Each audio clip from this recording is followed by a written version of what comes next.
Shalom. Selamat sore buat kita semuanya. Mari kita siapkan hati kita sore hari ini.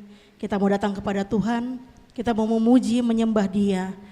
Dia Tuhan yang senantiasa rindu untuk kita senantiasa berada di dalam hadirat-Nya. Apapun hari ini keadaan kita, kita percaya bahwa Tuhan siap memberkati kehidupan kita. Amin. Amin. Mari kita datang kepada Tuhan. Kita mengalami hadirat Tuhan, merasakan kuasa-Nya bekerja di dalam kehidupan kita. Kita percaya bahwa setiap seruan dan doa kita, Tuhan mendengar hati kita. Biarlah setiap hari kita melihat kasih Tuhan yang dinyatakan, kuasa Tuhan yang terus bekerja di dalam kehidupan kita, di dalam pekerjaan, di dalam pelayanan, dalam keluarga, dalam studi kita. Kita percaya Tuhan turut bekerja untuk mendatangkan kebaikan bagi setiap kita yang mengasihi Dia. Haleluya, haleluya.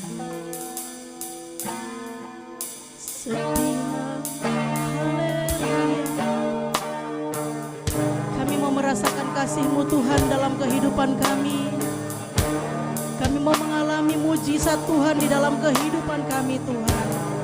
Karena kami percaya pertolongan kami hanya daripada Tuhan yang menjadikan langit dan bumi ini. Terima kasih Tuhan, kami bersyukur kepadamu. Glory, haleluya. Terima kasih Tuhan, kami bersyukur. Terpujilah nama-Mu Tuhan, kuduslah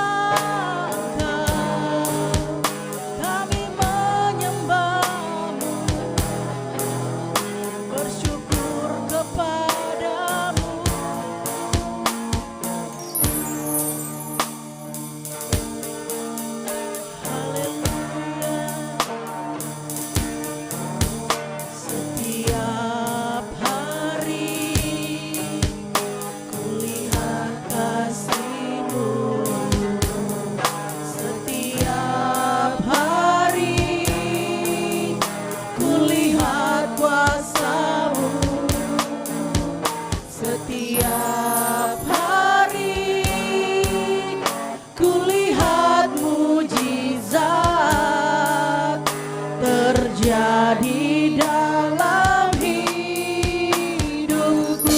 Setiap hari kulihat kasih-Mu Tuhan. Setiap hari kulihat kasih-Mu. Setiap hari kulihat kuasa-Mu. Setiap hari kulihat mujizat, amin, terjadi dalam hidupku. Yesus Tuhan, Yesus, Yesus, ku cinta Kau lebih dari segala yang ada. Hanya Yesus, Yesus, Kau segalanya bagiku. Terima kasih Tuhan. Mari kita menyembah, memuji Dia.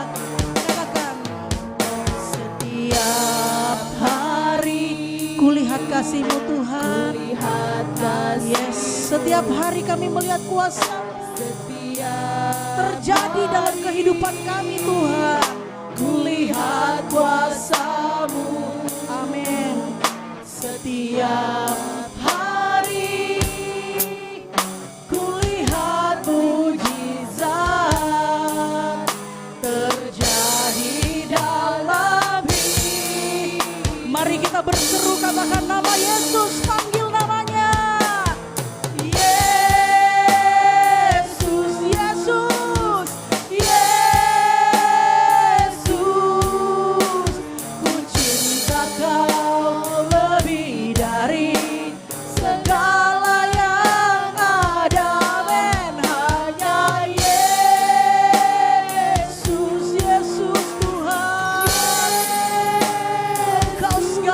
bagi kami Tuhan. Segalanya bagi Mari katakan Yesus, Yesus.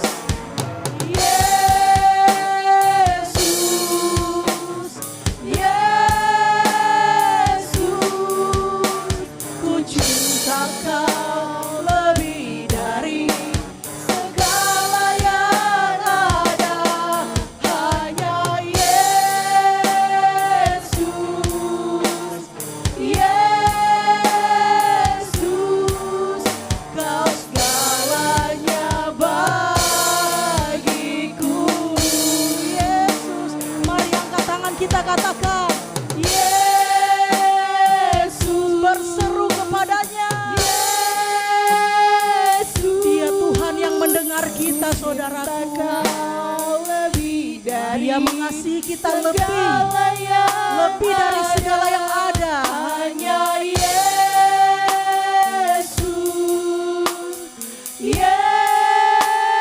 Yesus, Kau segalanya bagiku. Yesus, amin. Yesus, ku cinta Kau lebih dari segala yang ada. Hanya Yesus, Yesus, Kau segalanya Panggil bagiku. namanya lebih lagi, saudara. Haleluya. Yesus, Yesus, Kami rindukan hadirat-Mu Tuhan. Kami rindukan pribadi-Mu Tuhan melawat setiap kami Tuhan sore hari ini. Yes, hanya Yesus, hanya Engkau Tuhan. Yesus, Kau segalanya bagiku. Kau segalanya bagiku.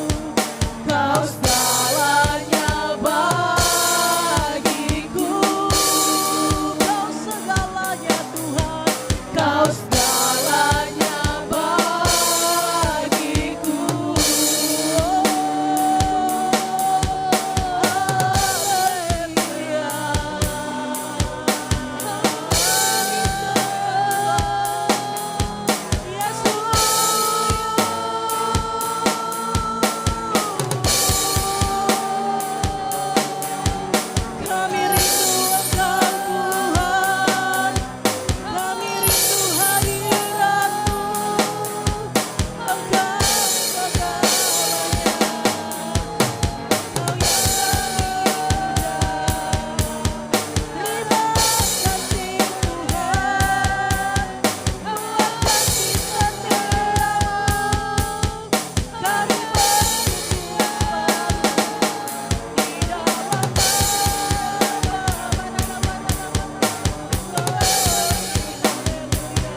Tuhan, terima kasih.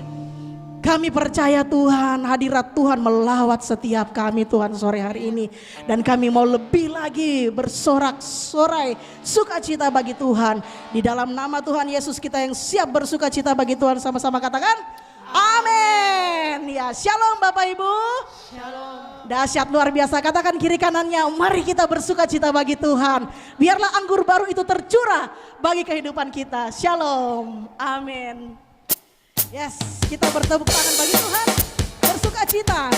Sebab Roh Kudus sudah tercurah di tempat ini dan siap memberkati kita semuanya. Amin. Haleluya. Roh Kudus tercurah di tempat ini, urapannya yang ajaib memulihkan umat. Roh Kudus tercurah. Roh Kudus tercurah bagi gerejanya, membangkitkan umat pilihannya. Katakan hari ini harinya Tuhan. Yes. Hari inilah harinya Tuhan. Saat pembebasan tiba, Belenggu dosa sudah Dia kalahkan. belenggu dosa telah dipatahkan. Mari kita bersorak bagi Dia. Mari bersorak bagi Dia. Hey. Anggur baru tercurah, penuhi umatnya dengan sukacita. Minyak baru. Minyak baru tercurah, urapi umatnya, nyata kuasanya. Haleluya. Roh Kudus tercurah di tempat ini, urapannya yang ajaib memulihkan umatnya. Roh Kudus sudah tercurah. Roh Kudus Amin. tercurah bagi gerejanya, membangkitkan umat pilihan. Katakan dengan seruan kepada Tuhan, hari ini harinya Tuhan. Hari inilah harinya Tuhan. Saat pembebasan tiba, Semua belenggu ikatan sudah dikalahkan oleh Tuhan. belenggu dosa telah dipatahkan. Mari bersorak bagi Tuhan. Mari bersorak bagi Sama-sama Dia. kita bersukacita, bertepuk tangan. Ya. Anggur baru tercurah, penuhi umatnya dengan sukacita. Minyak baru tercurah, urapi umatnya, nyata kuasanya. Sama-sama ya dengan saya pakai tangannya gini ya. Anggur baru tercurah, penuhi umatnya dengan sukacita. Minyak baru ya.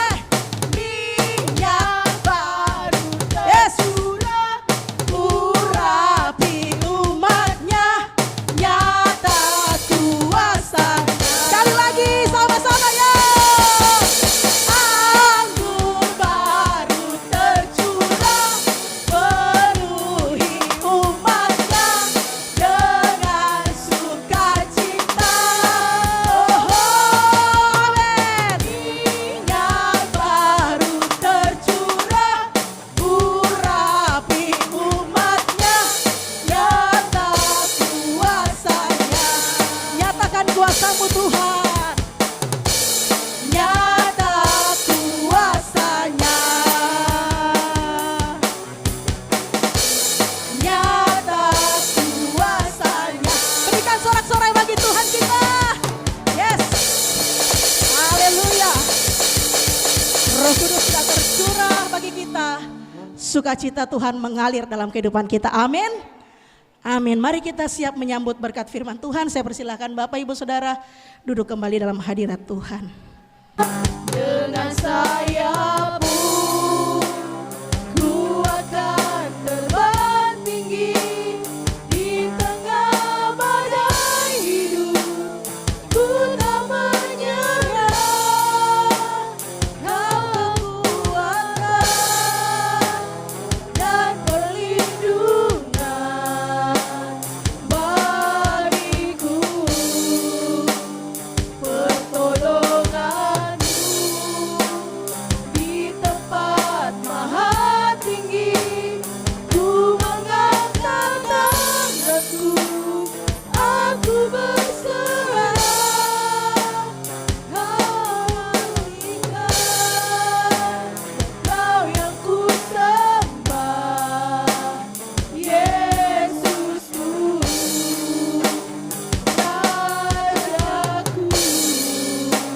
Terima kasih Tuhan. Haleluya. Firman-Mu berkata Kau besertaku, Amin. maka kuat roh dan jiwaku.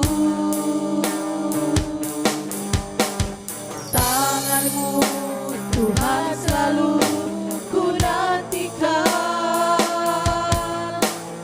di setiap langkah ku percaya.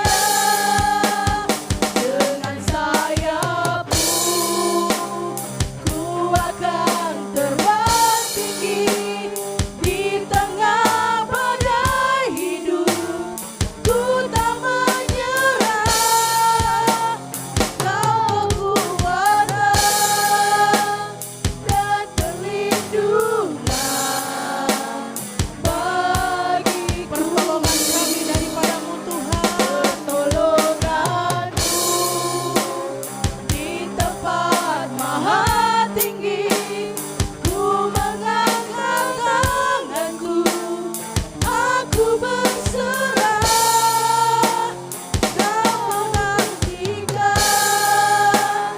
Kau yang ku sembah, Yesusku, Rajaku. Lebih dari pemenang. Pernah dengar perkataan itu? Pernah dengar khotbah tentang lebih daripada pemenang? Atau yakin bahwa kalian adalah orang-orang pemenang atau orang-orang yang kalah? Bapak Ibu mau jadi pemenang atau mau jadi orang yang kalah? Kan baru 17 Agustus toh? Nah, ya kan? Kita mau jadi pemenang atau jadi orang yang kalah? Halo? Pemenang? Mau jadi pemenang ya? Mau jadi pemenang dalam bidang apa? Dan semuanya saya percaya kita mau jadi pemenang dalam seluruh aspek kehidupan kita, ya kan? Kita mau menjadi orang-orang lebih daripada pemenang. Bahkan Alkitab bilang gini, jika Allah di pihak kita, siapa lawan kita? Pertanyaannya, apakah kebenaran dari firman Tuhan di Roma itu, di Roma 8 itu terjadi dalam kehidupan kita? Apakah kita menghidupi perkataan bahwa kita adalah orang yang pemenang? Realisasinya bagaimana? Mari buka dulu. Saya dapat ayat ini tadi lagi, kita lagi nyanyi, tiba-tiba ayat ini kuat dalam hati saya. Roma 8, saya bacakan ya. Ini ayat yang luar biasa. Ayat yang Roma 8 ayat 31 dikatakan begini. Sebab itu, apakah yang akan kita katakan tentang semuanya itu? Jika Allah di pihak kita, siapakah yang akan melawan kita? Kemudian kita lanjut ke ayat yang 37. Tetapi dalam semuanya itu kita lebih daripada orang-orang yang menang oleh Dia yang telah mengasihi kita. Amin. Tapi ini bukan ayat yang saya mau khotbah. Ini menjadi landasan untuk materi khotbah kita selanjutnya di dalam Hakim-Hakim 4. Oke, Bapak Ibu. Kita selalu percaya bahwa kita adalah orang lebih daripada pemenang. Tapi berapa banyak orang percaya, orang Kristen yang hidupnya setiap hari adalah kehidupan yang menang. Sudah menang dengan suaminya? Dengan karakter suaminya? Sudah menang dengan karakter istrinya? Sudah menang dengan karakter teman-temannya? Atau bahkan kita sudah menang dengan diri kita sendiri? Dalam artian begini, kan biasa kan kayak saya contoh lah, kayak saya selalu punya cita-cita. Saya itu pengen puasa 3 hari 3 malam, puasa Ester kan, tidak makan tidak minum, ya kan? Punya cita-cita. Ini kan mesti jujur toh. Saya selalu punya cita-cita. Akhirnya saya niatkan, saya punya cita. Tapi saya masih ternyata begitu saya mau puasa, nggak mampu Bapak Ibu, nggak kuat, ya kan? Tapi apakah saya menjadi lemah? Apakah membuat saya, berarti saya nggak bisa? Nggak. Saya selalu mau coba, sekalipun ini gagal, ini cuma bisa bertahan 1 hari, ini cuma bisa bertahan 2 hari, belum bisa. Tapi saya mau terus mencoba, ya kan? Tapi saya tahu saya belum mampu, saya belum bisa lolos dari pemenang itu. Atau misalnya contoh, saya bilang gini, saya mau tidak marah lah, tidak emosi lah, ya kan? Tapi begitu ada sesuatu jadi orang yang mudah marah, ya kan? Ada hal sedikit, kita marah, ada hal sedikit kita jadi stres. Apakah itu disebut pemenang? Menang dengan diri sendiri? Ada yang pernah mengalami atau cuma saya? Halo, ada orang? Bapak Ibu, banyak orang Kristen tahu Alkitab bahwa mereka dicipta lebih dari pemenang. Banyak orang Kristen percaya bahwa bersama Tuhan mereka mampu melakukan perkara-perkara yang besar. Mereka tahu ayat itu, hafal ayat itu, tapi banyak orang Kristen tidak pernah mengalami ayat ini. Banyak orang bilang begini, saya percaya Tuhan akan berkati saya. Tapi kita nggak pernah lolos dalam persoalan ekonomi. Saya percaya Tuhan mampu melakukan mujizat. Tapi kok kita sakit-sakit terus? Saya percaya kalau saya berdoa, suamiku atau istriku akan diubahkan. Tapi faktanya enggak. Terus apa yang salah? Ayatnya yang salah? Atau Tuhannya yang salah? Atau saudara dan saya yang salah? Hari ini kita mau belajar dari Deborah dan Barak. Pernah dengar cerita tentang Deborah dan Barak? Kalau belum, hari ini kita mau belajar siapa Deborah dan siapa Barak. Itu ada terambil dalam Hakim-Hakim 4, demikian firman Tuhan. Setelah Ehud mati, orang Israel melakukan pula apa yang jahat di mata Tuhan. Lalu Tuhan menyerahkan mereka ke dalam tangan Yabin, raja Kanaan yang pemerintah di Hasor. Panglima tentaranya ialah Sisera yang diam Haroset Hagoim. Hakim-Hakim 4 ya Bapak Ibu. Lalu orang Israel berseru kepada Tuhan, sebab Sisera mempunyai 900 kereta besi dan 20 tahun lamanya ia menindas orang Israel dengan keras. Pada waktu itu Deborah, seorang nabiya, istri Lapidot, memerintah sebagai hakim atas orang Israel. Ia biasa duduk di bawah pohon korma. Deborah antara Ramah dan Betel di pegunungan Efraim, dan orang Israel menghadap dia untuk berhakim kepadanya. Ia menyuruh memanggil Barak bin Abinoam dari Kedes di daerah Naftali, lalu berkata kepadanya, bukankah Tuhan Allah Israel memerintahkan demikian? Majulah, bergeraklah menuju gunung Tabor dengan membawa 10.000 orang Bani Naftali dan Bani Sebulon bersama-sama dengan engkau, dan aku akan menggerakkan Sisera panglima tentara Yabin dengan kereta-keretanya dan pasukan-pasukannya menuju engkau ke sungai Kison, dan aku akan menyerahkan dia ke dalam tanganmu. Jawab Barak kepada Deborah, jika engkau turut maju aku pun maju, tetapi jika engkau tidak turut maju aku pun tidak maju.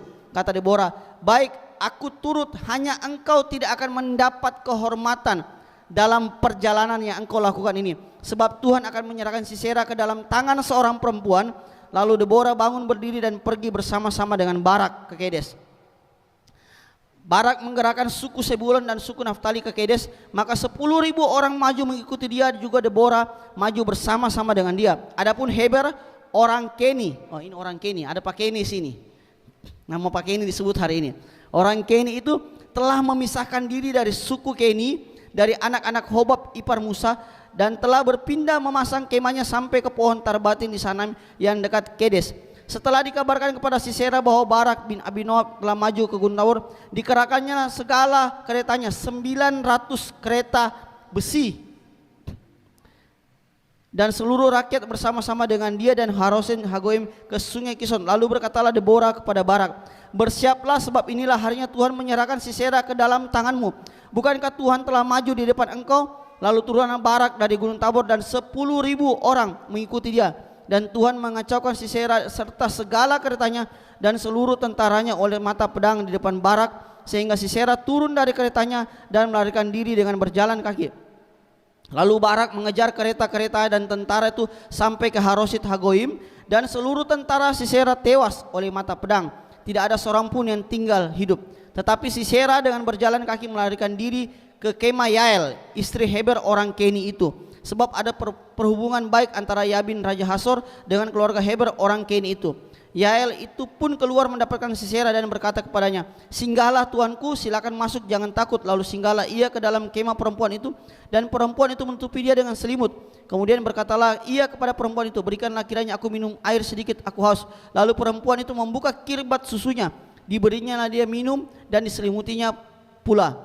Lalu katanya kepada perempuan itu, berdirilah di depan pintu kemah, dan apabila ada orang datang dan bertanya kepadamu, apa ada orang di sini, maka jawablah tidak.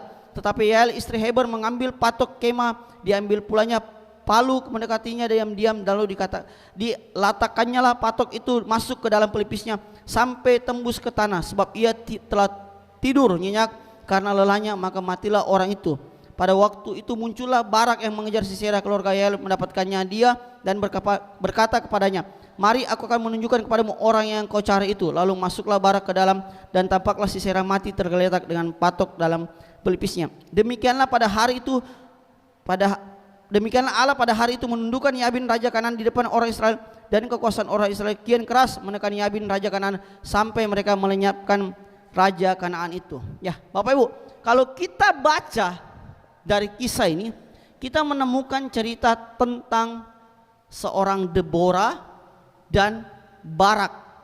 Juga kita ceritakan bahwa dikatakan bahwa bangsa Israel sudah dijajah selama 20 tahun.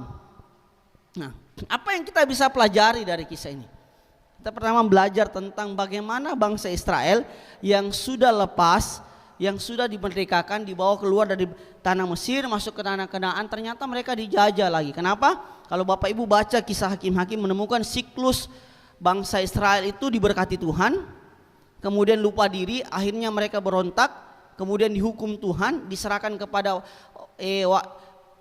para orang-orang yang di sekitar mereka yang untuk dijajah selama bertahun-tahun. Kemudian Tuhan membangkitkan hakim-hakim untuk menolong mereka, dan mereka menang, diberkati Tuhan lagi, dan akhirnya berputar terus menerus sampai akhirnya dikatakan begini, bahwa bangsa Israel melakukan apa yang jahat, dan akhirnya Tuhan menyerahkan mereka ke tanah orang Kanaan untuk dijajah selama 20 tahun. Nah, itu kisahnya. Kemudian dikatakan bahwa ada seorang nabiah, ada seorang hakim bernama Deborah. Deborah ini, kalau Bapak Ibu ngerti, Bapak Ibu tahu situasi waktu zaman itu tidak pernah ada hakim wanita. Bahkan di kisah Hakim-Hakim ini, Deborah adalah satu-satunya wanita. Dan kalau Bapak Ibu tahu, orang Yahudi tidak pernah menganggap wanita itu setara dengan pria. Selalu yang dianggap itu laki-laki. Makanya kalau Bapak Ibu baca selalu dikatakan begini, maka Yesus memberi makan 5.000 orang laki-laki. Selalu yang dihitung laki-laki, tidak pernah perempuan. Nah, tapi kisah Deborah membuka mata kita, membuka cakrawala berpikir kita bahwa Tuhan bisa angkat sesuatu yang tidak dilihat untuk tampil menjadi pembebas bagi bangsa Israel. Itu kisah Deborah. Kemudian kita juga menemukan seorang Barak yang merupakan seorang panglima tentara yang takut maju berperang. Padahal Tuhan bilang sama dia, maju, saya serahkan Sisera sama kamu, dan kamu akan menang. Sudah ada pernyataan Tuhan, tapi Barak bilang begini, saya mau maju dengan catatan Kamu Deborah mesti menemani saya. Bapak Ibu, Deborah ini ibu rumah tangga, Deborah ini nabiya, Deborah ini hakim. Tapi Deborah bukan tentara, tidak pernah perang. Ini sesuatu yang lucu ketika seorang tentara, panglima tentara minta bantuan sama rakyat. Kamu temani saya pergi berperang. Apa yang kita pelajari? Kita pelajari di sini bagaimana orang yang mendengar suara Tuhan saja bisa gagal dalam kehidupannya untuk mengerjakan itu. Akhirnya Deborah bilang gini, saya maju berperang, tapi kemuliaan yang harusnya kau terima, itu kau tidak akan terima, karena Tuhan akan berikan kepada perempuan. Ini hal yang luar biasa. Apa yang kita pelajari? Ternyata begini Bapak Ibu, untuk menjadi seorang pemenang, tidak cukup hanya Bapak Ibu dan saya mendengar bahwa ada janji Tuhan tentang pemeliharaan. Tidak cukup Bapak Ibu hanya jago baca ayat, hafal ayatnya saja. Tidak cukup. Kenapa? Ternyata untuk menjadi pemenang salah satu syaratnya adalah apa? Bapak Ibu dan saya mesti mengambil kebenaran itu ke dalam hidup Bapak Ibu dan menghidupinya dengan bergerak. Ini yang tidak terjadi waktu Barak dipanggil, dia takut. Sampai mesti ditemani oleh Deborah. Apa yang kita mau pelajari? Ada hal-hal yang bisa menghancurkan kehidupan saudara dan saya sebagai orang percaya. Percayalah bahwa kita adalah orang-orang yang menerima janji Tuhan. Amin. Percayalah bahwa Tuhan yang Bapak Ibu dan saya sembah adalah Allah yang hidup, yang sanggup memelihara, yang sanggup mengubahkan kehidupan Bapak Ibu, yang sanggup membawa kita naik ke level yang lebih tinggi. Amin. Kita percaya itu, tapi percayakah Bapak Ibu bahwa Bapak Ibu dan saya bisa mendapatkan berkat itu atau tidak? Berapa banyak yang percaya bahwa Bapak Ibu Tuhan mampu mengubahkan kehidupan Bapak Ibu yang hari ini bukan apa-apa menjadi orang yang luar biasa. Kalau kita baca tadi dikatakan begini bahwa istri dari orang Keni itu, ya kan? Ada Pak Keni. Itu mendapat kemuliaan. Kenapa? Karena dia berhasil membunuh Sisera. Namanya dicatat. Dia mampu membalikan situasi bahwa seorang wanita mampu melakukan perkara yang besar. Nah, tapi banyak orang percaya, tahu kebenaran, tahu janji Tuhan, tapi tidak pernah mendapatkan janji itu. Kenapa? Karena mereka nggak punya cukup iman, nggak punya cukup keberanian untuk mendapatkan janji itu. Kita cuma jadi orang-orang yang kalau Bapak Ibu pergi ke supermarket atau ke mall, kita lihat tulisan diskon besar-besaran, ya kan? Terus kita cuma datang dan lewat, diskon. Bisakah Bapak Ibu menikmati diskon itu kalau Bapak Ibu cuma berdiri di depan toko? Atau nggak usah diskon lah, kalau diskon kan orang bilang, oh itu pada sudah naikin baru kasih diskon lagi. Oke. Misalnya begini, saya bilang, Bapak Ibu saya mau kasih uang 100.000. Siapa yang mau maju, saya kasih.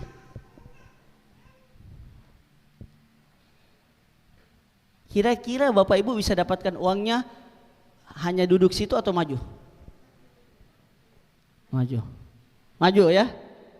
Oke. Terus seperti ini.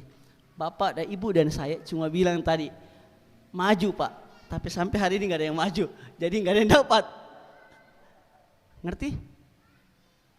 Ilustrasi ini saya pernah buat waktu saya khotbah di anak youth di Jakarta. Saya kasih keluar uang 50.000. Siapa yang mau uang ini? Tidak ada yang mau maju sampai akhirnya ada anak yang minder, dia jalan ke depan dan dia ambil uangnya. Itu janji Tuhan. Kita itu ditawari, Tuhan bilang gini, kalian itu lebih daripada pemenang. Saya itu mau kasih kalian berkat gitu. Tapi kita cuma bilang gini, maju, diskon, janji Tuhan, pemenang. Tapi kita tetap memilih apa? Duduk, diam, manis, dengar dan terkagum-kagum. Wow. Tapi nggak pernah menikmati. Makanya kenapa kita cuma bisa bilang lebih dari pemenang. Lebih dari pemenangnya aja false. Kenapa? Karena kita nggak ngalami. Itu yang terjadi buat Barak. Tuhan jelas-jelas bilang, saya kasih Sisera kepada kamu. Kamu pergi maju berperang. Barak takut karena dia pikir apa? Gila, Sisera punya 900 kereta kuda. Waktu zaman itu kalau punya itu Bapak Ibu, itu punya senjata amunisi yang luar biasa yang nggak mungkin kalah.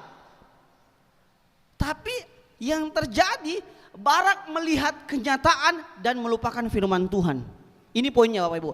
Kenapa orang gagal menjadi lebih daripada pemenang? Karena kehidupan kita lebih suka tertipu oleh kenyataan daripada fakta kebenaran firman Tuhan. Mari saya kasih tahu bahwa kenyataan harusnya tidak membatasi Bapak Ibu untuk melihat kemuliaan Tuhan. Tapi seringkali kita melihat, waktu kita melihat tantangan, kita melihat kenyataan yang ada, kita melupakan ada janji Tuhan, ada perkataan yang berkata bahwa maju hadapi dan aku menyertai engkau. Mari buka di Wahyu pasal yang ke-22. Kalau Bapak Ibu pernah habis membaca Alkitab, Bapak Ibu pasti ketemu ayat ini. Di Wahyu pasal 22 ayat yang 21. Kalimat terakhir di Alkitab Bapak Ibu dikatakan begini. Kasih karunia Tuhan menyertai kamu sekalian. Bapak Ibu tak kasih tahu. Waktu ini ditulis dikatakan ini. Kasih karunia Tuhan menyertai kamu sekalian. Amin.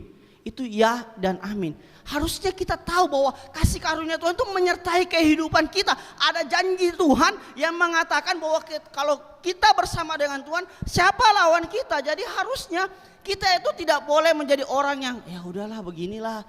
Makanya kita nggak pernah ketemu dengan namanya next level dalam kehidupan kita. Kita selalu mau jadi orang Kristen yang biasa-biasa saja. Padahal Tuhan tidak ciptakan saudara dan saya menjadi orang Kristen yang biasa.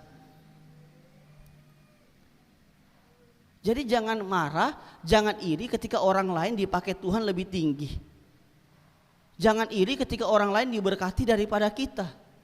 Jangan mempersalahkan Tuhan. Kenapa?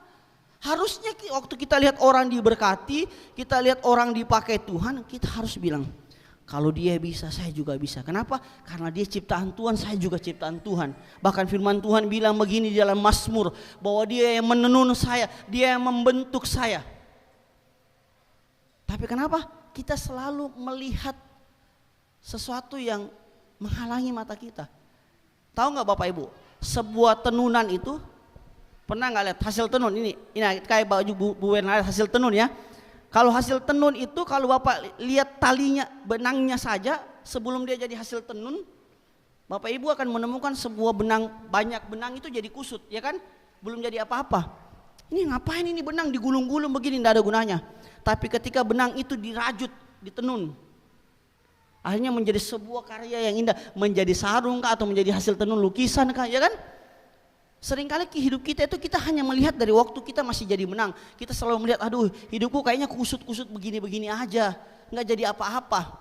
Kita lupa bahwa waktu Tuhan sedang mengerjakan hasil tenun itu, kadang-kala itu tidak sesuai dengan apa yang kita inginkan. Kadang-kala kita mau, saya maunya Tuhan proses saya indah-indah aja. Enggak. Tidak ada kemenangan tanpa sebuah peperangan. Bapak Ibu tidak bisa menikmati kemenangan kalau enggak ada peperangan. Dalam artian begini, Bapak Ibu dan saya tidak akan bisa mendapatkan berkat kalau tidak punya mentalitas, tidak mau maju berperang, tidak mau mengalahkan diri kita sendiri, tidak mau menghilangkan rasa takut kita. Kalau Deborah tidak menemani Barak, kalau Barak tidak menghilangkan rasa takutnya untuk maju berperang, dia tidak akan mengalami kemenangan itu. Dia tidak bisa lihat bagaimana ternyata dia mampu untuk memenangi peperangan. Sekalipun pada akhirnya ending cerita bukan dia yang membunuh Sisera. Tapi dari sini kita belajar bahwa banyak hidup kita menerima janji Tuhan. Banyak orang Kristen menerima janji Tuhan, tapi nggak pernah menang. Dalam hal apa? Dalam kehidupan sehari-hari aja. Kita nggak usah bilang menang dalam, oh jadi saya langsung bisa jadi orang kaya, bisa berubah diberkati Tuhan. Kita mau menang dalam diri kita aja, yang paling sederhana. Menang dengan mengalahkan rasa takut kita. Ini yang terjadi oleh Barak. Barak itu tentara. Tentara itu harusnya nggak punya rasa takut kalau berperang, iya kan?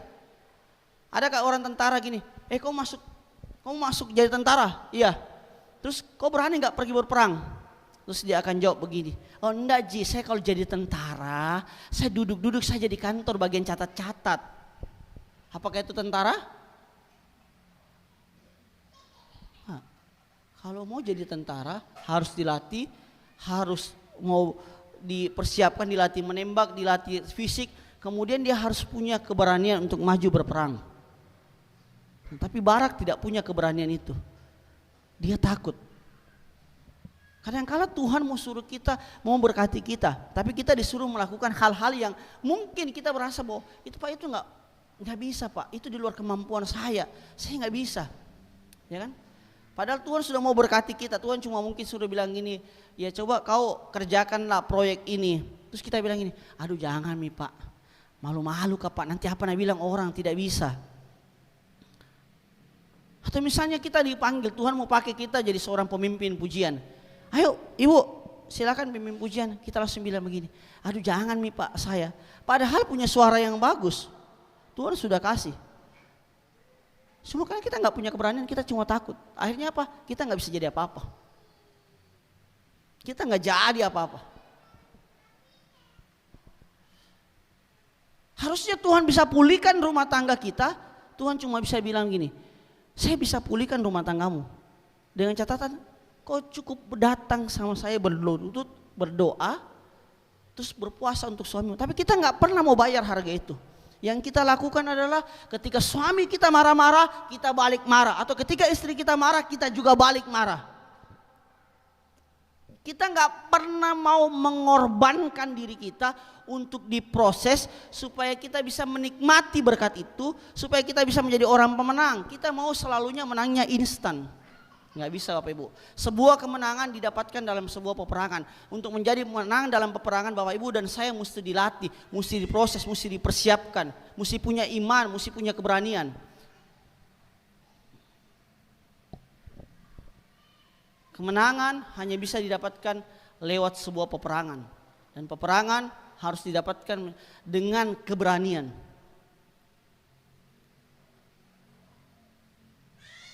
Kita nggak bisa naik lebih tinggi. Saudara dan saya tidak bisa belajar berjalan, tidak bisa berjalan hari ini kalau waktu kecil kita jadi anak yang takut. Ngerti nggak? Ya kan, anak kecil itu dia mesti belajar berjalan. Tapi kalau dia takut terus dia takut jatuh, akhirnya kita perlu bantuan. Ayo jalan-jalan aja, didorong, ya kan? Sama Bapak Ibu kalau mau belajar naik sepeda. Kalau takut jatuh bisa naik sepeda nggak? Bisa, mesti punya keberanian. Keberaniannya apa? Hari ini tak kasih tahu. Untuk jadi lebih dari pemenang, pegang satu hal ini. Dikatakan di dalam Roma tadi, kita hanya punya iman. Bapak Ibu, banyak orang bilang begini, Pak, banyak orang sudah ngomong cerita tentang iman. Bahkan saya tahu cerita tentang iman. Iya. Bahkan kita ngerti, Ibrani bilang iman adalah dasar dari segala sesuatu yang kita harapkan dan bukti dari segala sesuatu yang tidak kita lihat. Tapi berapa banyak di antara kita, Bapak Ibu, yang pernah mengaktifkan, menggunakan iman itu. Padahal firman Tuhan bilang ini, iman sebesar biji sesawi saja sanggup memindahkan gunung.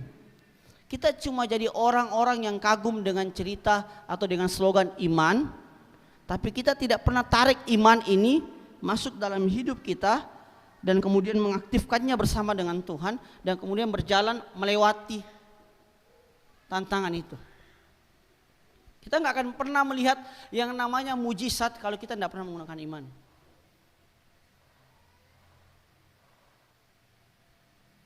Barak tidak bisa melihat peperangan kalau dia tidak punya iman untuk bisa menang bersama dengan Deborah. Barak ini penakut Bapak Ibu. Tak kasih tahu, Barak ini penakut. Tapi satu hal yang dia punya Barak, dikatakan begini.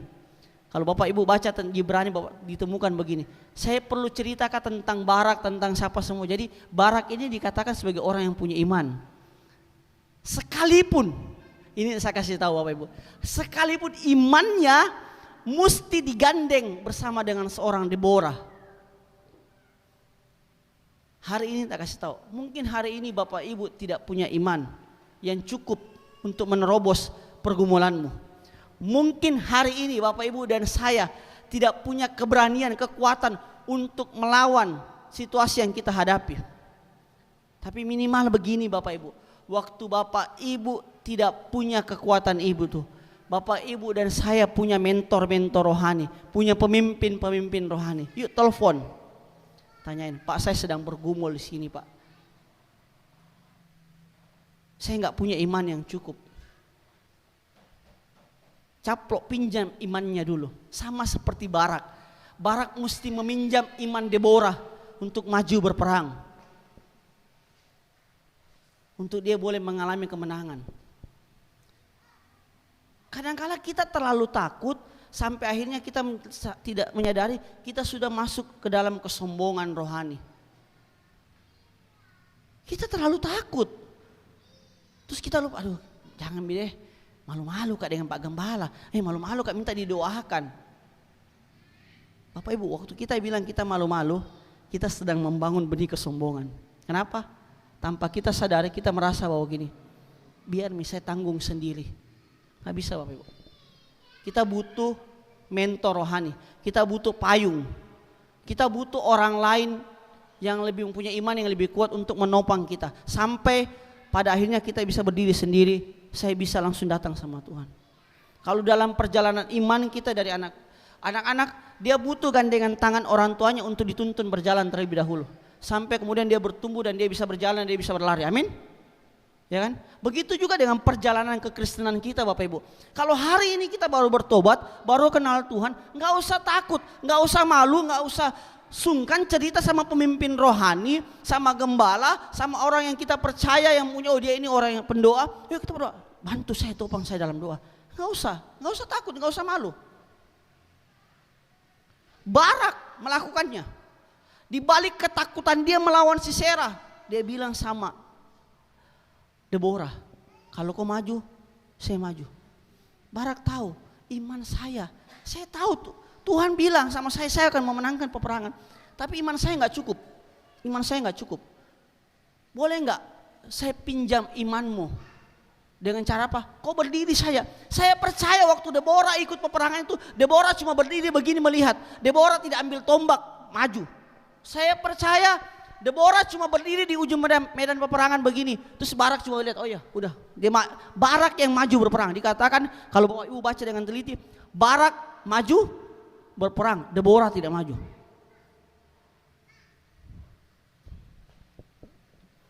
Mungkin Bapak Ibu tidak melihat pertolongan dari pemimpin orang, tapi izinkan mulai mengambil iman orang. Belajar. Mau terbuka dituntun. Kita nggak mungkin bisa jadi dewasa kalau kita mau apa-apa sendiri. Nggak bisa. Kita butuh orang lain. Kita butuh pemimpin kita. Kita butuh orang-orang yang lebih rohani dari kita, yang mau bisa menuntun hidup kita supaya kita bisa lebih daripada pemenang. Seorang juara dia butuh pelatih untuk melatih dia untuk keluar sebagai seorang pemenang dalam tinju, dalam lomba lari. Kita butuh orang lain.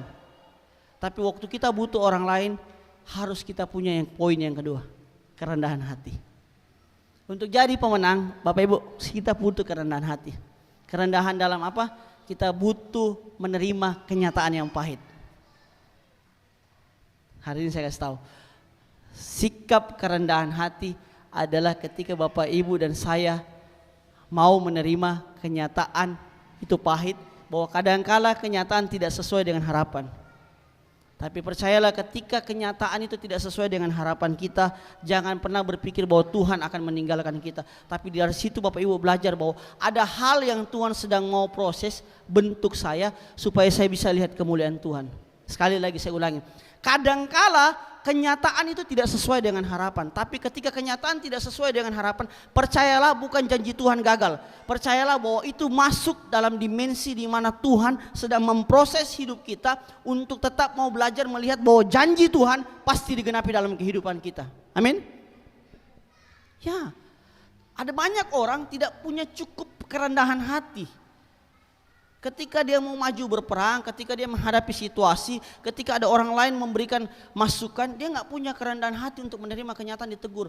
Misalnya contoh ya. Saya ini bukan contoh, ini fakta, Saya ini orang yang susah terima masukan Bapak Ibu. Percayalah, ada istri saya sini. Dulu kalau dia kasih saya masukan, sekarang pun juga saya masih belajar. Dia selalu bilang gini, kau itu paling susah diterima masukan, kasih masukan. Jadi senyum-senyum, menang di hari ini. Iya kan? Iya, saya itu susah terima masukan Bapak Ibu. Susah, saya kadang orang, oh iya. Tapi saya nggak pernah lakukan. Saya susah terima masukan. Saya tidak mau terima. Kenapa? Kalau istriku apa sih? Kayak tidak enak. Tidak sesuai kenyataan. Saya biasa dalam hati saya. Akhirnya berjalannya waktu setelah dia selalu memberikan masukan. Setiap saya tolak masukannya, setiap saya nggak terima. Apa yang dia bilang itu terbukti. Ketika dia kasih tahu saya ini, papi jangan kau kasih. Waktu kita usaha ini ya, jangan kau kasih. Hatiku tidak damai sejahtera. Cuma saya bilang, tidak Ji, bagus ini toko. Pokoknya saya bilang, ini bagus. Saya nggak punya kerendahan hati. Begitu dikasih, kelihatannya bagus. Berjalan, tapi nggak butuh waktu lama, gagal total dan membuat kami mengalami kerugian. Kenapa? Nggak punya kerendahan hati untuk terima input.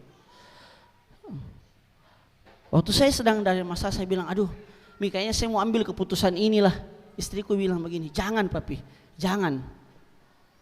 Saya tetap ambil. Dan faktanya bukan memperbaiki keadaan, malah menghancurkan keadaan. Dari situ saya belajar, untuk kita lebih dari pemenang, kita punya harus kerendahan hati untuk menerima. Barak punya kerendahan hati. Ketika dia datang, Deborah kau maju berperang. Deborah bilang begini, kalau saya maju berperang dengan kamu gak akan terima kemuliaan. Yang terima kemuliaan itu perempuan. Kamu tidak akan dapat kemuliaan dalam peperangan ini. Sekalipun kamu yang maju berperang, sekalipun dikatakan begini, Barak membunuh semua tentara Sisera, tapi Barak tidak mendapatkan kemuliaan. Tapi Barak mau menerima itu, bahwa kadangkala kenyataan itu tidak sesuai dengan harapan. Dia punya kerendahan hati, oke lah enggak apa-apa. Yang penting kau maju dengan saya. Karena Barak apa? Barak tahu bahwa hari ini saya bukan butuh pujian. Hari ini bukan saya butuh sebuah pengakuan. Hari ini saya butuh iman. Itu yang terjadi. Barak tahu, saya nggak butuh pujian hari ini dalam peperangan ini, tapi saya butuh imanmu, Deborah. Saya butuh imanmu untuk kita maju dan memenangkan peperangan itu, karena Tuhan bilang saya akan memenangkan, tapi saya nggak punya cukup iman. Kalau soal kemuliaannya nanti. Nah, kadang-kala dalam kehidupan kita, Bapak Ibu, waktu kita diberi masukan, waktu kita dinasehatin, yang kita butuhkan itu, kita maunya, saya nggak butuh nasihatmu, saya butuh jalan keluarnya, jawabannya. Enggak Bapak Ibu. Saya nggak butuh teguranmu.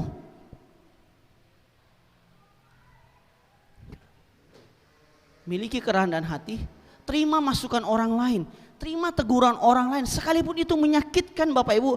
Percayalah waktu itu sakit. Ada hal yang Tuhan mau kasih keluar dari hidup kita. Kenapa? Kalau itu sakit, itu tandanya itu ego kita tidak sedang baik-baik saja.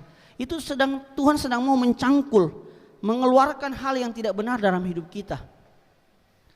Jangan selalu berpikir bahwa yang enak-enak saja dari Tuhan. Enggak. Tuhan kadang-kala izinkan kita terluka. Tuhan kadang-kala izinkan kita disakiti. Tuhan kadang-kala izinkan kita dihina oleh orang lain. Supaya apa? Kita punya kerendahan hati. Dengan kerendahan hati itu kita bisa mulai menumbuhkan iman. Iman itu baru bisa bertumbuh.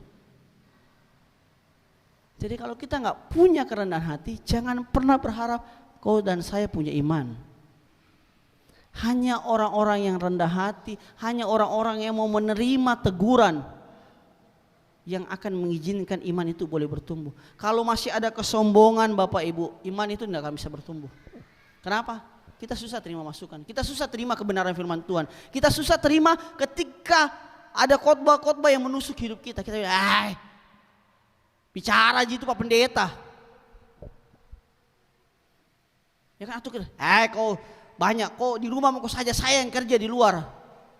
Ya kan? Atau kita bilang begini sama suami kita, kau paling baik pintar bicara, saya yang kerja di rumah, kau tidak tahu apa-apa, ini enak ini. Nggak bisa Bapak Ibu. Kita perlu kerendahan hati untuk punya iman.